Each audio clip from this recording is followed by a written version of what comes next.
Okay, body of Christ, today I'm going to talk about familiar spirits and how they operate in our lives.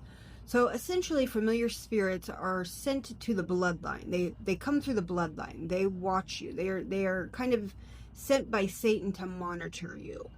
Um, there's a difference between monitoring spirits and familiar spirits, but they work in tandem.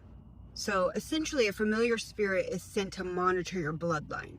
They know everything about your family. They're a family line spirit. So as we know in Job, when God asked Satan, "What are you up to?" And he said, "I'm out searching the earth, for someone to destroy." So he is constantly looking. He is on the lookout. And these are certain spirits that work under his jurisdiction that he sends, okay, go monitor Tracy's bloodline.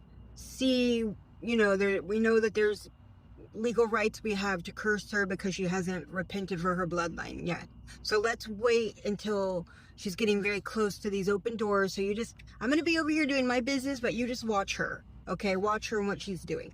And then once the familiar spirit sees, oh, she's starting to get into drugs, or, she's starting to get into sin, then, now the devil's starting to take notice. Okay, so give me a report. What's going on?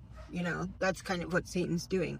And what the familiar spirit is doing, they're just watching you. They're like, well, we know that there's a lot of alcoholism. We started to tempt her with alcohol. So, they are your caseworker, essentially.